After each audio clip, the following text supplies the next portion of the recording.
Hello friends, welcome to my YouTube channel. എൻ്റെ YouTube ചാനലിലേക്ക് എല്ലാവർക്കും ഒരിക്കൽ കൂടി സ്വാഗതം. എൻ്റെ പേര് അർജുൻ. ഞാൻ ഇന്ന് നിങ്ങളോട് പറയാൻ പോകുന്നത് മൊബൈലിന്റെ പ്രോസസ്സറിനെ കുറിച്ചാണ്. എന്താണ് മൊബൈലിന്റെ പ്രോസസ്സർ എന്ന് നിങ്ങൾക്ക് എല്ലാവർക്കും അറിയാമായിരിക്കും. മൊബൈലിൽ അടങ്ങിയിട്ടുള്ള ഒരു പ്രധാന ഘടകമാണ് പ്രോസസ്സർ എന്ന് പറയുന്നത്. നമ്മൾ ഒരു പുതിയൊരു മൊബൈൽ വാങ്ങാൻ പോകുമ്പോഴേക്കും നമ്മൾ പ്രധാനമായും ക്യാമറ ചെക്ക് ചെയ്യാറുണ്ട്, ഇന്റർണൽ മെമ്മറി എത്രയാണെന്ന് ചെക്ക് ചെയ്യാറുണ്ട്, അതുപോലെ തന്നെ റാം എത്ര GB റാം ആണ് എന്നുള്ളത് നമ്മൾ ചെക്ക് ചെയ്യാറുണ്ട്. എന്നാൽ പ്രോസസ്സറിന്റെ കാര്യത്തിൽ ആരും തന്നെ ചെക്ക് ചെയ്യാറില്ല. കാരണം പലർക്കും അറിയില്ല എന്നുള്ളതാണ് സത്യം. നമ്മൾ എത്ര സ്പെസിഫിക്കേഷൻ ഉള്ള ഫോൺ വാങ്ങിച്ചാലും, എത്ര ക്യാമറ ക്ലാരിറ്റി ഉള്ള ഫോൺ വാങ്ങിച്ചാലും, എത്ര റാം കൂടുതലുള്ള ഫോൺ വാങ്ങിച്ചാലും ശരി, നിങ്ങളുടെ ഫോണിന്റെ പ്രോസസ്സർ നല്ലതല്ല എന്നുണ്ടെങ്കിൽ ഈ വാങ്ങുന്നത് കൊണ്ട് ഒന്നും തന്നെ കാര്യം ഉണ്ടാവുകയില്ല. കാരണം ഫോണിന്റെ പ്രോസസ്സർ നല്ലത് തന്നെ വേണം. നല്ലതല്ല എന്നുണ്ടെങ്കിൽ ക്യാമറ ക്ലാരിറ്റി ഉണ്ടോ അല്ലെന്നുണ്ടെങ്കിൽ റാം കൂടുതലുള്ളോ എന്തുകൊണ്ടോ ഒന്നും തന്നെ കാര്യമില്ല. നമ്മുടെ ഫോണിന്റെ സ്പീഡ് വളരെ കുറവായിരിക്കും. ഇപ്പോൾ ഹൈ എൻഡ് ഗെയിംസുകൾ കളിക്കുന്ന ഒരു വ്യക്തിയാണ് എങ്കിൽ തീർച്ചയായിട്ടും നിങ്ങൾ ശ്രദ്ധിക്കേണ്ടത് പ്രോസസ്സറിന്റെ സ്പീഡ് തന്നെയാണ്. പലരും പല ഫോണുകൾ, നല്ല വില കൂടിയ പല ഫോണുകളും വാങ്ങിച്ചുകൊണ്ട് വരും, റാം കൂടിയ ഫോണുകളൊക്കെ വാങ്ങിച്ചുകൊണ്ട് വരും.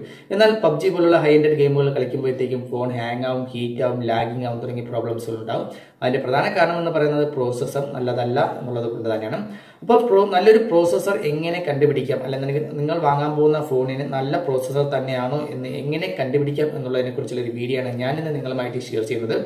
ഇതിന് മുന്നാടിയായിട്ടുള്ള വീഡിയോ ഞാൻ നല്ല ഒരു ഫോൺ വാങ്ങുമ്പോൾ ക്യാമറയുടെ ക്ലാരിറ്റി അല്ലെങ്കിൽ ഒരു നല്ലൊരു ക്യാമറ എങ്ങനെ നിങ്ങൾ വാങ്ങാൻ പോകുന്ന ഫോണിൽ നല്ല ക്യാമറയാണോ എന്നുള്ളത് കണ്ടുപിടിക്കുന്നതിന് വേണ്ടിയുള്ള ഒരു വീഡിയോ ഞാൻ ഇതിന് മുന്നാടി ഇട്ടിട്ടുണ്ട്. ആ വീഡിയോ കണ്ടിട്ടില്ലാത്തവർ ആ വീഡിയോ നിങ്ങൾ കാണുക. തീർച്ചയായിട്ടും നിങ്ങൾക്ക് ഉപകാരപ്രദമാകും. അപ്പോൾ നമുക്കിന്ന് പ്രോസസ്സറിന്റെ കാര്യത്തെക്കുറിച്ച് ചിന്തിക്കാനല്ല, പ്രോസസ്സറിന്റെ കാര്യത്തെക്കുറിച്ച് ഞാൻ പറയാം. കൂടുതൽ മൊബൈൽ സംബന്ധമായ ടിപ്സുകളും ട്രിക്സുകളും നിങ്ങൾക്ക് ലഭ്യമാകുവാൻ ഈ വീഡിയോയുടെ താഴെ കാണുന്ന ചുവന്ന സബ്സ്ക്രൈബ് ബട്ടണിൽ ക്ലിക്ക് ചെയ്ത് ചാനൽ സബ്സ്ക്രൈബ് ചെയ്യുക. തുടർന്ന് വരുന്ന ബെൽ ചിഹ്നത്തിൽ ക്ലിക്ക് ചെയ്യുകയാണെങ്കിൽ ഞങ്ങളിടുന്ന വീഡിയോകൾ നിങ്ങൾക്ക് നോട്ടിഫിക്കേഷൻ ആയിട്ടും ലഭ്യമാകും. പ്രോസസ്സറിനെ കുറിച്ച് പറയുകയാണെങ്കിൽ മൊബൈൽ ഉപയോഗിക്കുന്ന ഒരുപാട് പ്രോസസ്സറുകളുണ്ട്. സ്നാപ്ഡ്രാഗൺ, മീഡിയാടെക്കിന്റെ തന്നെ ഹീലിയോ, സാംസങ്ങിന്റെ എക്സിനോസ്, കെർവിൻ തുടങ്ങിയ ഒരുപാട് പ്രോസസ്സറുണ്ട്. അപ്പോൾ എല്ലാ പ്രോസസ്സറിനെ കുറിച്ച് പറയുകയാണെങ്കിൽ, ഡീറ്റെയിൽസ് ആയിട്ട് പറയുകയാണെങ്കിൽ തീർച്ചയായിട്ടും നിങ്ങൾക്കൊന്നും പറഞ്ഞാൽ മനസ്സിലാവുകയില്ല എന്നുള്ളതാണ് സത്യം. കാരണം അതിന്റെ തന്നെ വേരിയന്റ് ആയിട്ടുള്ള പ്രത്യേകം ജനറേഷൻ വരെയുണ്ട്. അപ്പോൾ ജനറേഷൻ അനുസരിച്ച് നമ്മൾ ചിലപ്പോൾ വാങ്ങേണ്ടതായിട്ട് വരും. അപ്പോൾ നമുക്ക് അതിനെക്കുറിച്ച് ഒന്നെല്ലാം മാറ്റി വെച്ചതിന് ശേഷം ഒരു സാധാരണ ഒരു വ്യക്തിക്ക് ഒരു പുതിയൊരു മൊബൈൽ വാങ്ങാൻ പോകുമ്പോഴത്തേക്കും പ്രോസസ്സറിന്റെ കാര്യത്തിൽ ചിന്തിക്കേണ്ട രണ്ട് കാര്യങ്ങൾ മാത്രമാണ് ഞാൻ പറയുന്നത്. ഈ രണ്ട് കാര്യങ്ങൾ മാത്രം ശ്രദ്ധിക്കുകയാണെങ്കിൽ തീർച്ചയായിട്ടും നിങ്ങൾക്ക് നല്ലൊരു പ്രോസസ്സറുള്ള ഫോൺ വാങ്ങുവാൻ സാധിക്കും എന്നുള്ളതാണ്. അപ്പോൾ ആ രണ്ട് കാര്യങ്ങൾ എന്ന് പറയുന്നത്, ഒന്നാമത്തെ കാര്യം എന്ന് പറയുന്നത് പ്രോസസ്സറിന്റെ സ്പീഡാണ്. ഒരു GHz ആ പ്രോസസ്സറിന്റെ സ്പീഡ് കാണപ്പെടുക. നിങ്ങൾ കാണാൻ സാധിക്കും. നിങ്ങളൊരു പുതിയൊരു മൊബൈൽ വാങ്ങാൻ പോകുമ്പോഴത്തേക്കും ഷോപ്പുകാരുടെ അടുത്ത് ചോദിക്കുക ഈ മൊബൈലിന്റെ പ്രോസസ്സിംഗ് സ്പീഡ് എത്രയാണെന്ന് നോക്കുക. അഥവാ അവർ പറഞ്ഞു തരുന്നില്ല എങ്കിൽ നിങ്ങൾക്ക് ആ ഒരു മൊബൈൽ വാങ്ങുന്ന കവറിൽ കാണും അത് എത്ര GHz സ്പീഡുള്ള പ്രോസസ്സർ ആണ് എന്നുള്ളത്. അല്ലെന്നുണ്ടെങ്കിൽ നിങ്ങൾ വാങ്ങാൻ പോകുന്ന ഫോണിന്റെ സ്പെസിഫിക്കേഷൻ നിങ്ങൾ ഗൂഗിളിൽ സെർച്ച് ചെയ്ത് നോക്കുക. നിങ്ങൾക്ക് അവിടെ കാണാൻ സാധിക്കും നിങ്ങളുടെ ഫോണിന്റെ പ്രോസസ്സിംഗ് സ്പീഡ് എത്രയാണ് എന്നുള്ളത്. ഗൂഗിളിൽ എല്ലാ ഡീറ്റെയിൽസും കാണുവാൻ സാധിക്കും.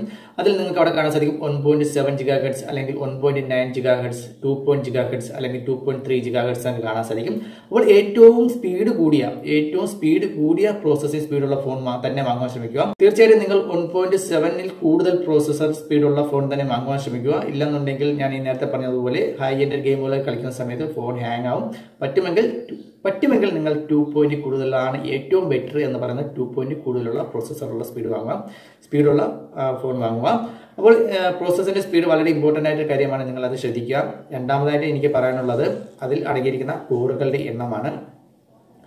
കോറുകളുടെ എണ്ണം എന്ന് പറയുമ്പോഴത്തേക്കും അതിൽ നിങ്ങൾക്ക് അവിടെ കാണുന്നത് ആ പ്രോസസ്സറിന്റെ അതായത് അതിന്റെ സ്പെസിഫിക്കേഷൻ നോക്കുമ്പോൾ, ആ ഒരു ഫോണിന്റെ സ്പെസിഫിക്കേഷൻ നോക്കുമ്പോൾ അതിൽ കോറുകളുടെ എണ്ണം അവിടെ കാണാൻ സാധിക്കും. നിങ്ങൾക്ക് അവിടെ കാണാൻ സാധിക്കും dual core process, code core process, അല്ലെങ്കിൽ ഹെക്സാ കോർ പ്രോസസ്സ്, അല്ലെങ്കിൽ ഒക്ടാ കോർ പ്രോസസ്സ്, അല്ലെങ്കിൽ ഡെക്കാ കോർ പ്രോസസ്സ് തുടങ്ങി ഒരുപാട് കാറ്റഗറി നിങ്ങൾക്ക് അവിടെ കാണുവാൻ സാധിക്കും. അതിൽ ഏത് കാറ്റഗറിയിലുള്ള ഫോണാണ് നിങ്ങൾക്ക് അവിടെ ചെക്ക് ചെയ്യാവുന്നതാണ്. 2 കോറുള്ള ഒരു ഫോണാണ് എങ്കിൽ ഡ്യുവൽ കോർ പ്രോസസ്സാണ്, 4 കോറുള്ളതാണെങ്കിൽ കോഡ് കോർ പ്രോസസ്സാണ്, 6 കോറുള്ളതാണെങ്കിൽ ഹെക്സാ കോർ പ്രോസസ്സും, 8 കോറുള്ളത് ഹെക്സാ കോർ പ്രോസസ്സും, 10 കോറുള്ള ഫോണാണെങ്കിൽ ഡെക്കാ കോർ പ്രോസസ്സുമാണ്. അപ്പോൾ ഏറ്റവും കൂടുതൽ കോറുകളുള്ള ഫോൺ തന്നെ നിങ്ങൾ മേടിക്കുക. നിങ്ങളുടെ പ്രോസസ്സർ ഏറ്റവും കൂടുതൽ കോറുള്ള ഫോൺ തന്നെ മേടിക്കുക. കോർ എന്ന് പറയുന്നത് നമുക്ക് വേണമെന്നുണ്ടെങ്കിൽ പ്രോസസ്സറിലുള്ള കൈകൾ എന്ന് വേണമെന്നുണ്ടെങ്കിൽ നമുക്ക് പറയാം. ഒരു പ്രോസസ്സറിനകത്ത് എത്രത്തോളം അധികം കൈകൾ ഉണ്ടാകുന്നുവോ അത്രത്തോളം നമ്മുടെ ഫോണിൽ നമ്മൾ എന്താണോ ചെയ്യുന്നത് അത് എത്ര സ്പീഡായിട്ട് നമുക്ക് ലഭ്യമാകും. അപ്പോൾ ഉദാഹരണമായി പറയുകയാണെങ്കിൽ ഒരു ഫോൺ എക്സാ കോർ പ്രോസസ്സർ ആണെങ്കിൽ അതിൽ 4 കൈകളായിരിക്കും കാണുക. അതിനേക്കാൾ സ്പീഡായിട്ട് നമുക്ക് ഒരു ഡെക്കാ കോർ പ്രോസസ്സുള്ള ഒരു ഫോൺ വാങ്ങുകയാണെങ്കിൽ അതിൽ 10 കൈകളുണ്ടാവും. നമ്മൾ ചെയ്യുന്നത് എന്താണോ അത് ഇരട്ടി വേഗത്തിൽ നമുക്ക് ലഭ്യമാകും. അപ്പോൾ ഏറ്റവും ബെറ്റർ ആയിട്ട് എന്ന് പറയുന്നത് ഒന്നുകിൽ ഒക്ടാ കോർ പ്രോസസ്സർ 8 കോറുള്ള ഒക്ടാ കോർ പ്രോസസ്സറുള്ള ഫോൺ വാങ്ങുക, അല്ലെങ്കിൽ 10 കോറുകളുള്ള എക്സാ കോർ ഡെക്കാ കോർ പ്രോസസ്സറിലുള്ള ഫോൺ വാങ്ങുക. അപ്പോൾ ഈ കാര്യങ്ങൾ നിങ്ങൾ ശ്രദ്ധിക്കുകയാണെങ്കിൽ തീർച്ചയായിട്ടും നല്ലൊരു ഫോൺ നിങ്ങൾക്ക് മേടിക്കാൻ സാധിക്കും. ഞാൻ ഈ പറഞ്ഞ 2 കാര്യങ്ങൾ മാത്രം നിങ്ങൾ ശ്രദ്ധിച്ചാൽ മതി, പ്രോസസ്സറിന്റെ സ്പീഡും അതുപോലെ തന്നെ കോറുകളുടെ എണ്ണവും. അപ്പോൾ ഫ്രണ്ട്സ്, ഈ ഒരു വീഡിയോ നിങ്ങൾക്ക് പ്രയോജനപ്രദമാകുമെന്ന് കരുതുന്നു. പുതിയൊരു ഫോൺ വാങ്ങാൻ പോകുന്നവർക്ക് ഈ ഒരു കാര്യം നിങ്ങൾ പ്രത്യേകം ശ്രദ്ധിക്കുക. അപ്പോൾ അടുത്തൊരു നല്ലൊരു വീഡിയോയുമായി വീണ്ടും കാണാം.